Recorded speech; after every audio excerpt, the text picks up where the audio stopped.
You know, I believe that if you're walking down the street here in Waldo and you came past the guild and were just curious and stepped in, you'd get a warm greeting, and there's a good chance you'd be in here making art within the next couple weeks.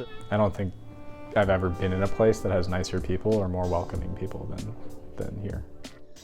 The Clay Guild's valuable to the community because it does allow access to the arts to anyone that might be interested. You know, no matter your background, economic situation. When you're actually working in a studio with people, I'm sitting across the table from somebody else who's throwing pottery or somebody who's working with their hands. I can just ask them a question and we can get into a conversation, and it's very casual. I think a lot of people don't necessarily understand that we only have a couple people that we pay any money at all to be here at our organization taking care of things. The vast majority of the work here is done by volunteers. The people that are actively involved in the Guild provide its energy and direction and allow us to be successful.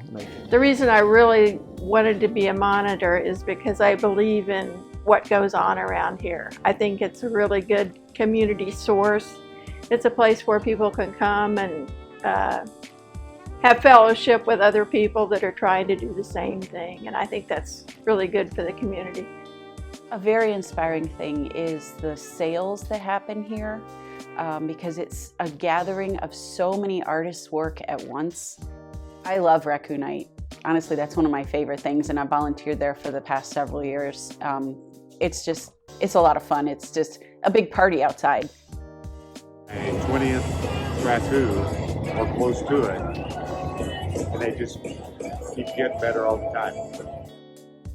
It's a place where people can come and experiment and try their hand at art that normally they would maybe just see in a gallery or a shop or something. This gives them an opportunity to actually get hands-on. All of our new artists and residents that come through here always have different techniques and different ways of doing things that they're usually bringing from other interesting and cool places. I enjoyed learning about hand building. I found out that I can do the wheel, which is amazing. I like getting my hands dirty. I guess the best way to explain it is playing with dirt. Ceramics and creative activities are a stress releaser and a distraction from all the challenges we have in daily life. The helpful, friendly nature of all the people who use the Clay Guild. We are busting the seams right now. We have more people in here, more programs, more equipment than I've ever seen in an area this small. You can't really go in any room in this building and not just be surrounded by the ceramics and ceramic art and artists who are passionate about it.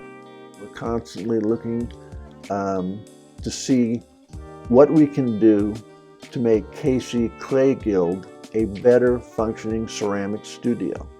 Having a new space would just open us up to do so much more in the community, whether it's outreach with local schools and inviting people into our space, or just allowing more artists who are trying to get off their feet a place to work and to make without it breaking the bank. As a nonprofit, our pockets are not full of money, and we have to come up with ways through funding processes, grants, and the application for grants and our own fundraisers to facilitate not only our daily operations, but our expansion goals.